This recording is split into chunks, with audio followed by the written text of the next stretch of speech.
In this video, we'll delve into the heart of Web3, navigating its complexities and spotlighting why we even need this new evolution of the internet. Peace, Web3 explorers. I'm Q, your captain on this mission to explore the new frontier of the internet known as Web3. In our last adventure, we covered the evolution of the internet, from the humble beginnings of Web 1 through the social and interactive era of Web 2, and finally we set our sights to the emerging world of Web 3. But I didn't go into too much detail because there is so much to cover. Now, I come from a family of educators, and therefore, whenever I share information, I want people to know why I need them to know something. In this video, we'll delve into the heart of Web3, navigating its complexities and spotlighting why we even need this new evolution of the internet.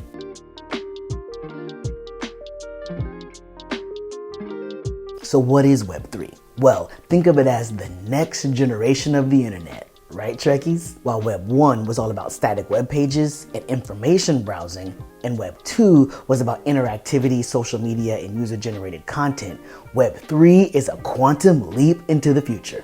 Now, if you want a primer on the evolution of the internet, check out my previous video to get up to speed. Web 3 is the dream of a free and open digital world, a decentralized universe powered by the principles of blockchain technology, where you have full control and ownership of your data and digital assets.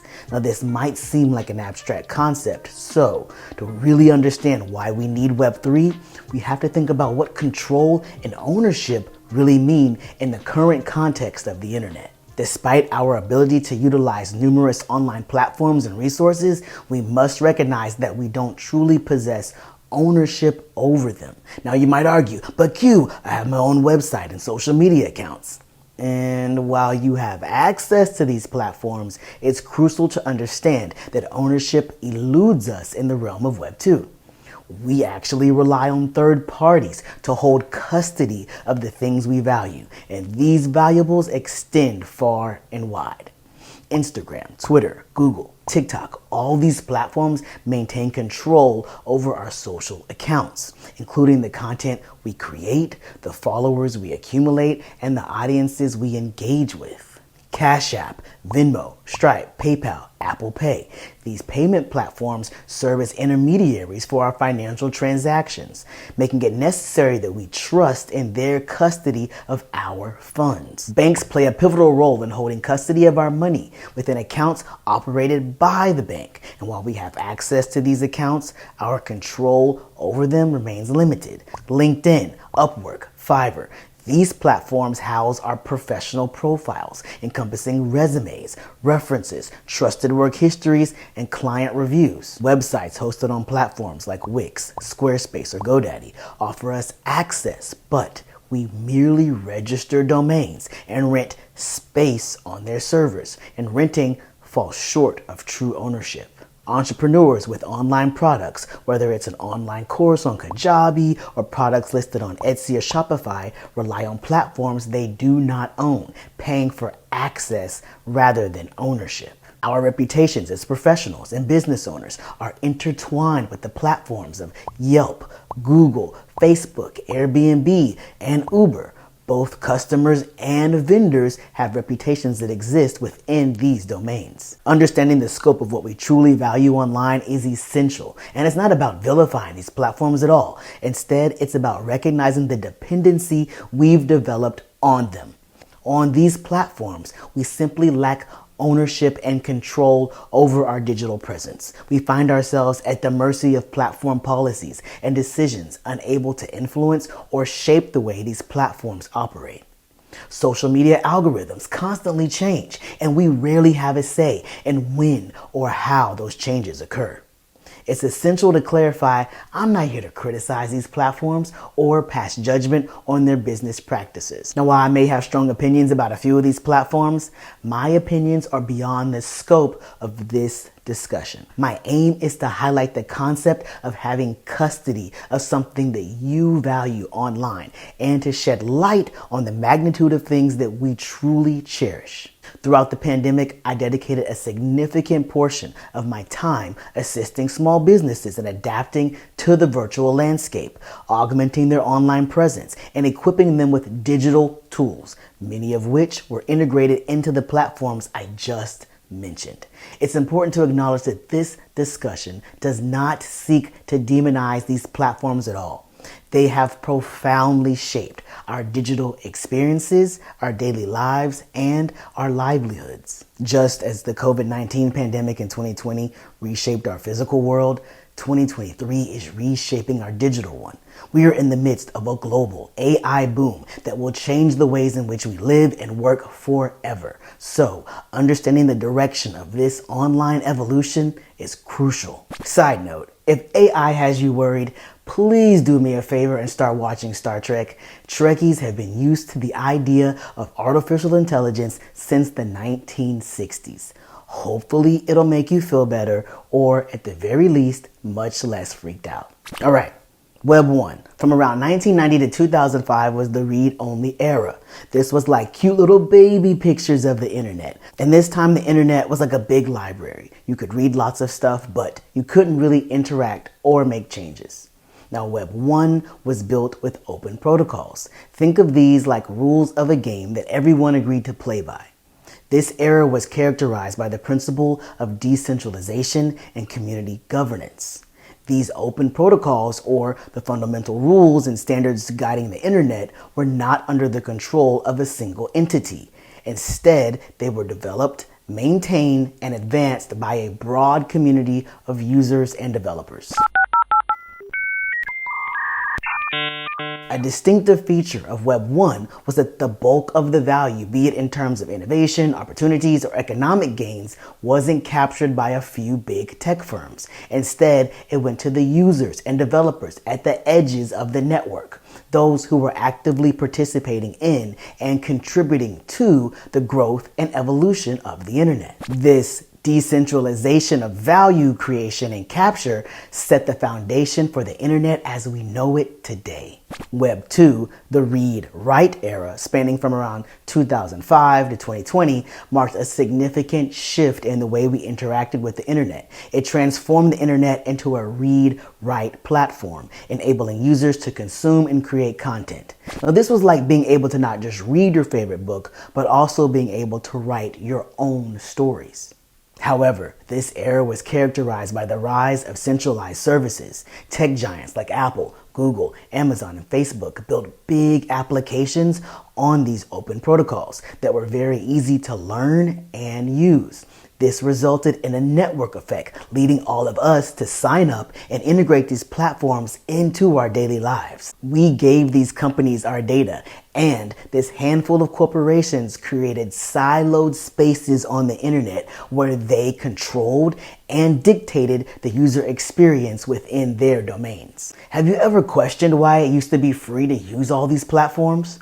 Remember when iTunes was free and many services like Amazon, Google, and Facebook still claim to be free today?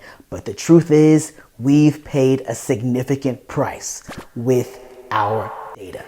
Our user data is stored in their databases, and when we agree to the terms of service, we grant them permission to control and utilize that data. They have the authority to block, restrict, or manipulate our data at their discretion. Now, I won't delve into the specifics of how they wield that power or the ethical implications of these practices, as there are numerous sources where you can explore various opinions and breakdowns. I simply want to emphasize that during the Web 2 era, a handful of entities captured the majority of value, leading to a substantial centralization of wealth and power. You following me now? Web 1 was characterized by a decentralized structure where control and ownership were distributed among a broader community. In contrast, Web 2 led to fewer people having control over the internet, resulting in a more centralized landscape. This shift highlights the importance of recognizing that today our valued assets are owned and controlled by large corporations. Venturing into our current era, we arrive at Web3. Originating around 2020, this phase represents a profound evolution of the internet. It's not just about reading and writing anymore. It's about genuine ownership. Picture this. You're not merely a user or creator on the internet. You're also a stakeholder with real ownership and governance rights. Web3 amalgamates the best of both worlds. It retains the decentralized, community-governed spirit of Web 1 while incorporating the advanced functionalities we've grown accustomed to in Web 2. It's a perfect blend of the democratic ethos and technological sophistication. Well, almost perfect, because we all know perfection doesn't really exist, not even for the Borg. In the realm of Web3, it is the builders and users who take center stage, utilizing powerful tools such as smart contracts built on blockchains and digital assets like NFTs to navigate the vast digital landscape. Web3 introduces a new paradigm of digital ownership, interoperability, and permissionless access, enabling users to reclaim control over the things they value in the online realm. Now, in a future video, I will delve deeper into all of these concepts and provide a comprehensive explanation. However, the key takeaway today is that the Web3 addresses the very issue of our inability to truly own and hold custody of our valued digital assets. We are still at the early stages of Web3. Although the term Web3 was coined in 2014, it only gained significant traction in just 2021, and then primarily among cryptocurrency enthusiasts, large tech companies, and venture capital firms. Even now, Web3 remains outside the realm of mainstream knowledge. So, if you are watching this, that means that you are on the cutting edge of Web3 exploration. Now, y'all, it is completely understandable if much of this information seems overwhelming or unfamiliar. Remember, if someone had tried to explain smartphones to the average person in 1970, they would have been met with confusion and a side eye, okay? I mean, unless that person happened to be a computer engineer or a rocket scientist or Gene Roddenberry, right? That is how rapidly technology is advancing today. It feels like a new iPhone is released every other month, and AI technology is progressing by leaps and bounds, with groundbreaking developments occurring almost weekly. So, when it comes to grasping these concepts, exposure is key. It takes time and repeated encounters for them to truly sink in. Now, there is no rush to take immediate action unless you're a Web3 developer or you have significant resources to invest in this realm. My suggestion is to focus on learning and understanding as much as you can about Web3. In the near future, I'll be here to assist you in navigating the world of Web3 and taking those initial steps if you choose to join me on this adventure. I spent a considerable amount of time studying and revisiting this material because it is all so new and ever evolving.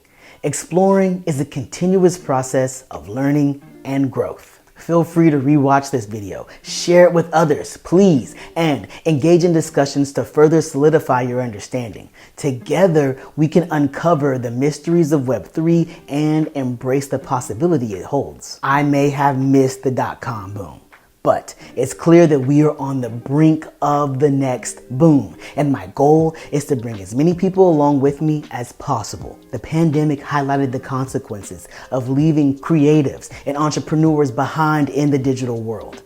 In 2020, those who couldn't pivot to the digital realm experienced severe setbacks. Disproportionately, people of color, women, elders, members of the queer community, and those who were less tech savvy faced the brunt of the impact because their digital knowledge and skills weren't up to date. While I can't hop in my DeLorean and change the past, I am fully committed to embracing the future. Remember, this journey is a marathon, not a sprint. So stick with me and we will explore and explain what lies ahead in this future that has already arrived at our doorstep. Together, we can become the early adopters who bridge the digital divide and ensure that in the coming years, we aren't simply following new online trends, but rather we are creating them. Now, this video may have been lengthy, but its importance cannot be overstated. In future videos, I will revisit and expand upon these concepts, delving deeper into the exploration of the new frontier of the internet and the vast digital galaxy that awaits us.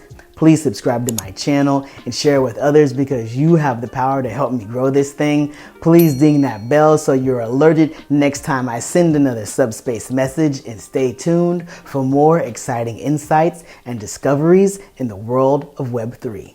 Thank you so much for joining me on this ride. This is your captain signing off. Live long and prosper.